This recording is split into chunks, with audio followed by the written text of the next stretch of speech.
Assalamualaikum warahmatullahi wabarakatuh. Untuk pertemuan kali ini kita akan membahas mengenai fungsi linear.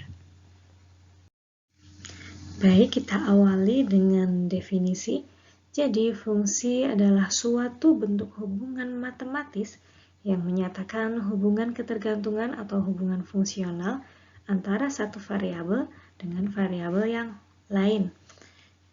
Jadi, bisa kita contohkan bahwa misalnya kita bisa merasa kenyang ketika kita makan.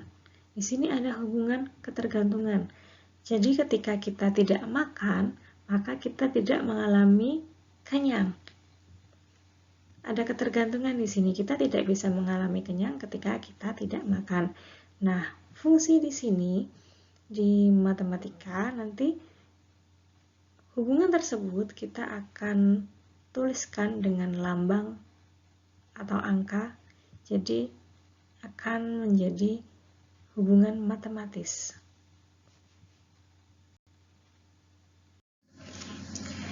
Kita pelajari dulu mengenai unsur-unsur pembentuk fungsi.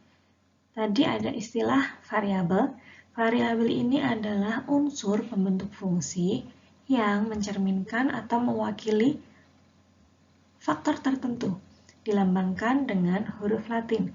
Jadi untuk variabel tadi saya memberikan istilah kita makan maka kita akan kenyang, nanti itu dilambangkan makan nanti hurufnya apa, kenyang nanti hurufnya apa. Jadi itu dilambangkan. Nah, biasanya lambangnya itu ditulis dengan huruf kecil. Dan lambang ini menggambarkan sumbu-sumbu dalam sistem koordinat, absis dan ordinat atau X dan Y. Kemudian ada istilah lain yaitu koefisien. Koefisien adalah bilangan atau angka yang terkait pada dan terletak di depan suatu variabel dalam sebuah fungsi.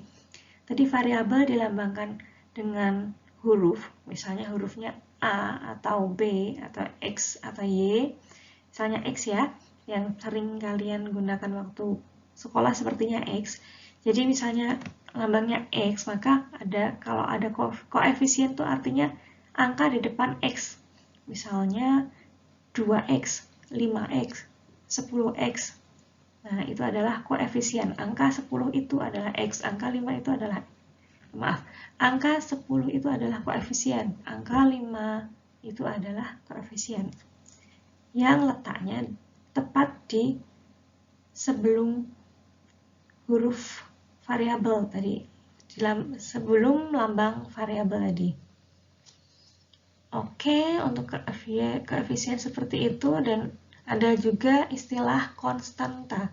Jadi konstanta adalah bilangan atau angka yang kadang-kadang turut membentuk sebuah fungsi tetapi berdiri sendiri sebagai bilangan dan tidak terkait pada suatu variabel tertentu. Jadi konstanta itu kenapa di sini dibilang kadang-kadang? Karena bisa suatu fungsi itu tidak menggunakan konstan, tidak ada konstantanya. Konstanta ini misalnya tadi kan variabel itu X misalnya.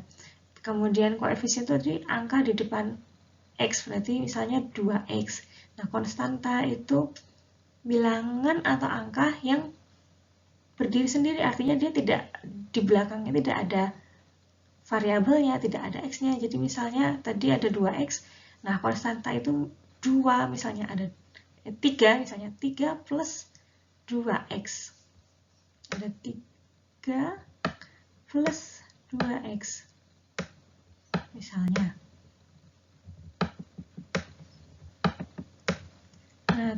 Nah, konstanta adalah 3 ini. Jadi konstanta ini 3 ini. Sedangkan 2 ini tadi koefisien, X ini adalah variabelnya. Ini unsur-unsur pembentuk fungsi. Nah, sedangkan untuk fungsi linear tersendiri, fungsi linear ini merupakan suatu fungsi polinom. Fungsi polinom di sini adalah ada banyak suku angka. fungsi polinom khusus yang pangkat tertinggi dari variabelnya adalah 1. Jadi tidak, mungkin waktu SMA dulu ada X kuadrat, X pangkat 3, dan seterusnya. Kalau fungsi linear ini pangkatnya maksimal banget cuma 1, jadi hanya X saja, tidak ada pangkatnya.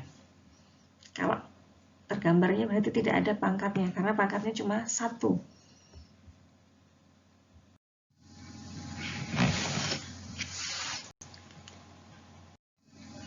Baik, untuk selanjutnya kita pelajari mengenai bagaimana kita membuat persamaan linear. Di sini ada 4 cara, ada dui koordinat, koordinat lereng, penggal lereng, dan dui penggal. Untuk dui koordinat, kita bisa mengerjakannya jika ada kondisi di mana ada 2 titik A dan misalnya A dan B, di mana A ada X1 dan Y1, dan B itu ada X2 dan Y2, maka kita bisa menggunakan rumus Y min Y1 per Y2 min Y1. Mohon maaf, ini saya salah ketik, harusnya di sini min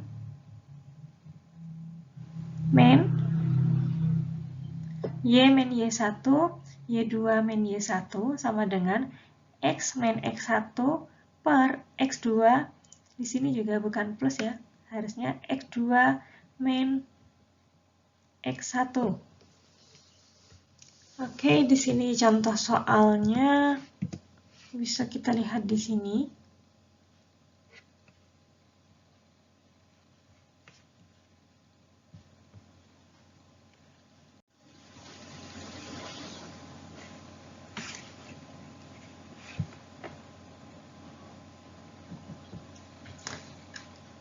Jadi untuk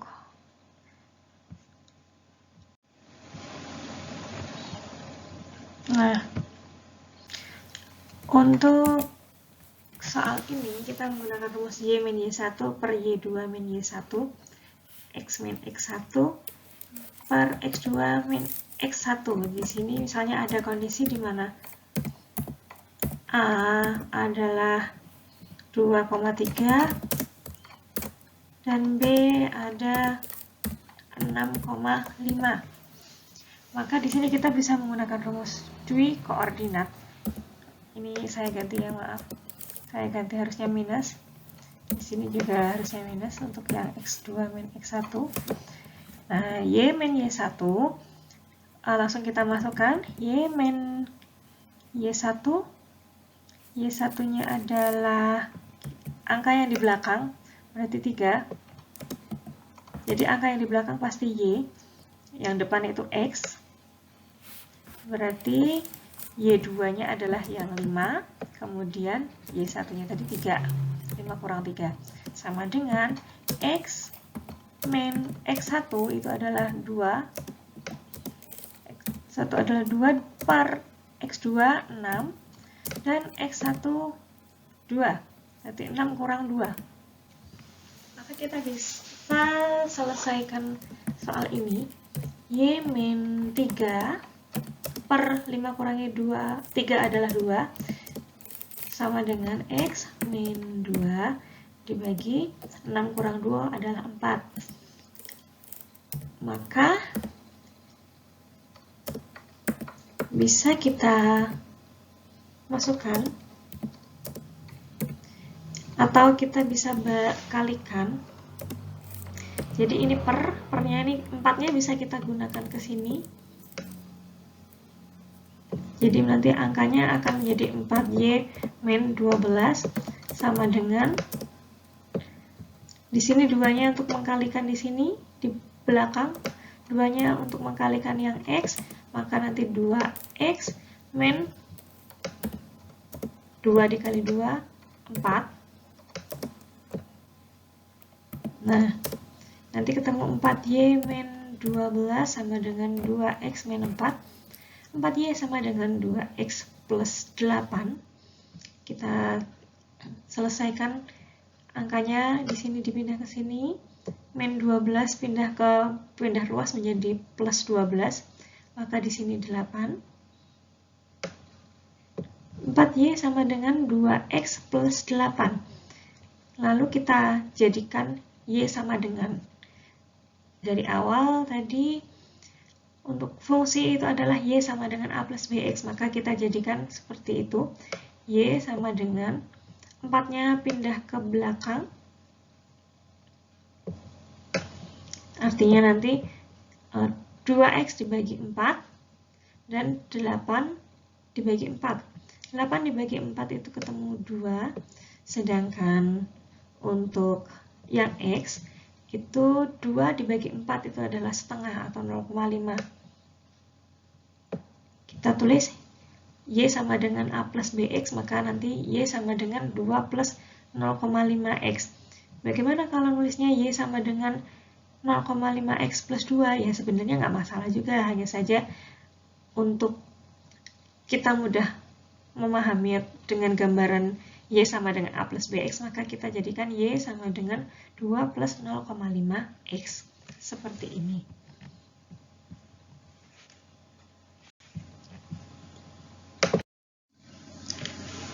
Lalu untuk soal nomor 2, untuk kasus koordinat lereng itu bisa kita kerjakan ketika ada titik A, koordinatnya X1 dan Y1, dan di sana hanya diketahui tambahannya adalah lereng garis atau B. Maka kita bisa menggunakan Y min Y1 sama dengan B dikalikan X min X1.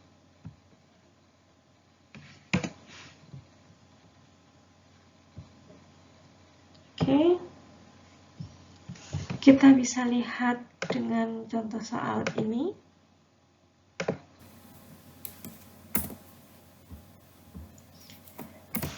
Misalnya tadi ada soal koordinatnya ada A, di situ ada X1, Y1-nya X-nya 2 dan Y1-nya 3, dan ada keterangan juga nilai B-nya atau lereng garis. Nanti nilai lereng garisnya senilai 0,5. Nah, jika ada kasus seperti ini, maka kita bisa menggunakan rumus Y min Y1 sama dengan B kali X min X1. Kita masukkan Y min Y1, harusnya Y-nya kecil ya, Y min Y1, Y1-nya tadi 3 sama dengan B, itu adalah 0,5, dikalikan dengan X min X1. X1 adalah 2.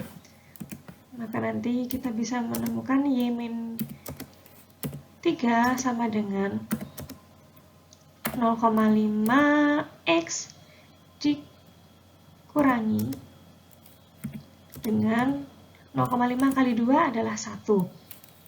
Maka jika kita mau mencari Y sama dengan A plus BX, maka min 3-nya dipindah ke belakang. Y sama dengan 2 plus 0,5X. 3-nya pindah ke belakang. Karena dia positif, maka kalau pindah ke belakang, karena di sini dia negatif, maka kalau pindah ke belakang dia menjadi positif. Jadi positif 3 min 1, maka ketemu 2. Y sama dengan 2 plus 0,5X. Oke, untuk kasus penggal lereng, di sini bisa kita gunakan jika kita mengetahui nilai penggalnya atau A dan lereng garis B. Jika sudah diketahui A-nya berapa, B-nya berapa, tinggal kita masukkan saja sebenarnya di rumus Y sama dengan A plus BX. A-nya tinggal dimasukkan, B-nya tinggal dimasukkan, nanti sudah langsung menjadi fungsi. Sedangkan untuk dwi penggal, ini bisa kita gunakan rumus ini, Y sama dengan A min A per CX. Jika ada di sini sumbu vertikal, di mana vertikalnya adalah X sama dengan 0, dan horizontalnya Y sama dengan 0. Contohnya seperti ini. Jadi misalnya ada kondisi sumbu vertikalnya X sama dengan 0 dan horizontalnya sama dengan 0. Misalnya di soal nanti dicantumkan penggal sumbu vertikalnya dan juga penggal sumbu horizontalnya. Ada masing-masingnya sebesar 2 dan min 4. Jadi yang vertikal 2 dan horizontalnya min 4. Jika misalnya ada penggal sumbu seperti ini, maka kita bisa memasukkannya ke dalam rumus Y sama dengan A min A per C X. A-nya kita masukkan 2 dan A per C berarti 2 per min 4X. 2 dibagi 4 sama dengan setengah. Min ketemu min nanti X. Jadinya Y, min ketemu min maka nanti hasilnya positif. Maka Y sama dengan 2 plus 0,5 X. Seperti ini.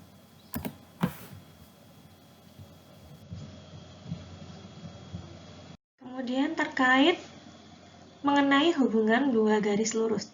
Jadi dalam suatu fungsi bisa jadi ada dua fungsi bersamaan. Nanti ketika ada kondisi berimpit, di sini berimpit artinya ada garis Y1, ada fungsi Y1 dan ada fungsi Y2. Di sini prinsipnya adalah kondisi seperti ini bisa terjadi ketika kenaikannya sama. Jadi ada kelipatan tapi proporsional. Yaitu misalnya A-nya berarti misalnya A1 yang Y2-nya nanti NA2. Kemudian yang di NY2 nanti B-nya pun nanti menjadi NB2. Oke, jadi kondisi berimpit ini akan terjadi ketika ada persamaan garis yang merupakan kelipatan dari persamaan garis yang satunya, seperti itu. Asal kelipatannya adalah proporsional. Yang berimpit gambar yang pertama. Sedangkan untuk yang sejajar ini terjadi apabila lereng garis yang satu sama dengan lereng garis yang lain. Ini gambar yang kedua, sejajar, kemiringannya sama. Tapi tidak berimpit. Kalau yang tadi berimpit nempel, kalau yang ini berjarak tapi tingkat kemiringannya sama. Kondisi ini akan terjadi ketika B1 sama dengan B2. Jadi Y tadi kan sama dengan A plus BX. Kondisi di sini nilai B-nya itu sama antara Y1 dengan Y2. Nanti akan tergambar gambar fungsi linear dengan garis yang sejajar. Kemudian untuk gambar ketiga yaitu kondisi berpotongan. Di sini seperti huruf X berpotongan tapi tidak, agak berbeda dengan yang keempat itu tegak lurus. Berarti tegak lurus itu benar-benar simetris, sedangkan yang berpotongan itu berpotongan tidak tentu simetris. Di sini kondisi ini akan terjadi ketika nilai B-nya berbeda. Antara Y1 dengan Y2 itu tidak sama antara B1 dengan B2-nya. Sedangkan untuk yang tegak lurus ini bisa terjadi ketika B1 sama dengan min 1 per B2 atau bisa kita tulis B1 kali B2 itu hasilnya adalah min 1. Kondisi ini akan memunculkan gambar dua fungsi di mana nanti berpotongan tapi tegak lurus. Seperti ini gambarnya. Kemudian, lalu bagaimana kita mencari akar-akar persamaan linear? Tadi persamaan misalnya Y sama dengan A plus 2 plus 5X. Nah, bagaimana kita menentukan nilai X-nya atau Y-nya. Nah, kita bisa menggunakan cara-cara yang hampir sama sebenarnya dengan yang kita pelajari di deret ukur dan deret hitung. Ada substitusi, ada eliminasi, dan determinan. Nah, determinan ini mungkin waktu SMA sebutnya matriks ya. Caranya seperti kita mengerjakan matriks pada waktu SMA. Karena sebelumnya kita sudah pelajari mengenai cara substitusi dan eliminasi, maka nanti setelah ini akan saya bahas cuma sekilas saja, tidak sampai selesai. Nah, untuk menggunakan cara substitusi eliminasi ini biasanya akan kita gunakan untuk nilai atau jumlah fungsinya itu kurang dari atau sama dengan 2 saja. Jika ada banyak fungsi, tak terhitung jumlahnya, fungsi itu bisa jadi nggak cuma ada Y1 sama Y2 saja, bisa jadi nanti ada Y3, Y4, dan seterusnya. Nah, cara itu jika kita menggunakan substitusi maupun eliminasi akan sulit sebenarnya. Maka kita bisa menggunakan cara determinan. Namun untuk kuliah kita kali ini, kita ke belakangnya nanti hanya akan menggunakan substitusi dan eliminasi saja. Jadi untuk kasus kita yang kita gunakan hanya 2 fungsi saja. Cuma nanti akan saya berikan contoh untuk ketiganya dulu, untuk contoh awal ketiganya.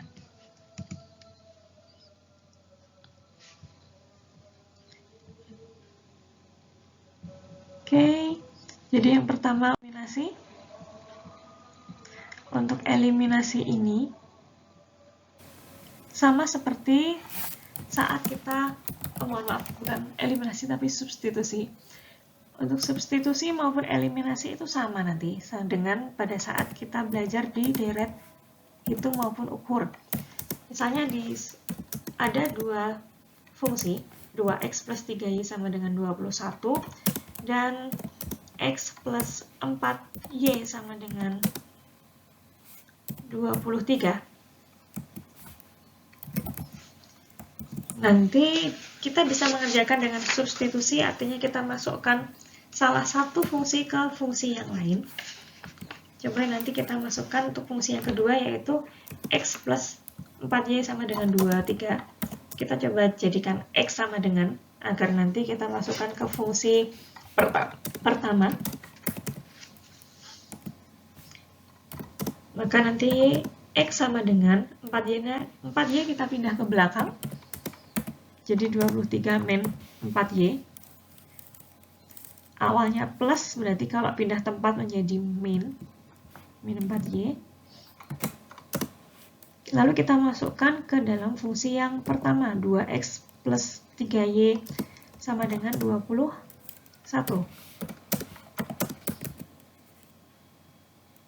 Kita masukkan nilai x-nya. 2 berarti dikalikan dengan 23. 2 dikalikan dengan 23 min 4y.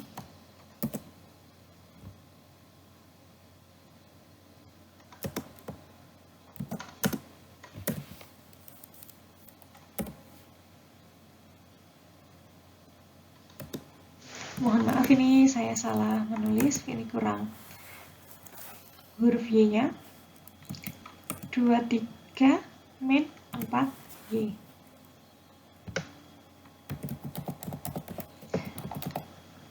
Nanti silahkan bisa diselesaikan sendiri. 2 dikali 23 min 4y plus 3y sama dengan 21. Dan untuk yang eliminasi, coba kita gunakan contoh soal yang sama.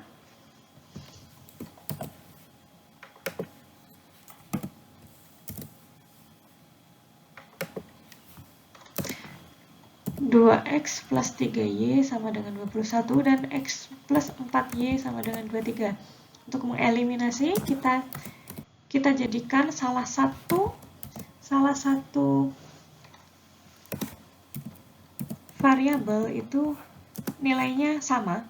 Jadi di sini kita akan menghapus nilai x, maka cukup yang 2x plus 3y sama dengan 21 kita kalikan 1 saja. Sedangkan untuk yang kedua, X plus 4Y sama dengan 23 itu kita kalikan 2 semua. Jadi semua dari mulai X berarti dikali 2, 2X ditambah 4Y kali 2 berarti 8Y sama dengan 23. 23 dikali 2 sama dengan 46. Nah, baru setelah ini, setelah ada yang sama persis, kita bisa mengeliminasi. Kita bisa mengeliminasi dengan mengkurangkan fungsi pertama dengan fungsi yang kedua. Ada 2X plus 3Y sama dengan 21, 2X plus 8Y sama dengan 46, nanti 2X-nya nanti akan habis. Maka nanti ketemunya Y sama dengan berapa. Kita bisa, silakan nanti bisa diselesaikan sendiri. Sama caranya dengan pada saat kita deret hitung dan ukur. Sedangkan untuk determinan, kita coba gunakan rumusnya tadi. Rumus untuk determinan itu adalah, saya ambil contoh untuk rumus determinan yang pertama, yang simple, matriksnya hanya ada 2 faktor, A, B, C, dan D. Misalnya nilai A-nya 2, nilai B-nya 4, nilai C-nya adalah 5, dan nilai D-nya adalah 7. Maka nanti kita bisa mencari hasilnya dengan kita masukkan 2 kali, maksudnya A dikali B, A dikali D, maaf, A dikali D, yaitu 2 dikali 7, itu bukan X ya, tapi kali, 2 dikali 7, A kali D, dikurangi dengan C dikali B, atau 5 dikali min 4, itu kali, bukan X ya. Maka nanti ketemu hasilnya 14 tambah 20, yaitu senilai 34. Ini contohnya. Untuk yang determinan 3 faktor sama, kita tinggal masukkan rumus yang tadi telah saya cantumkan di slide sebelumnya. Oke, untuk pertemuan kali ini, untuk materi fungsi linear, kita cukupkan.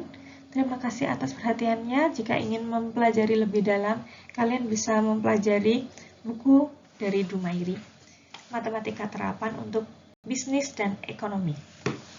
Oke, sekian dari saya. Wassalamualaikum warahmatullahi wabarakatuh.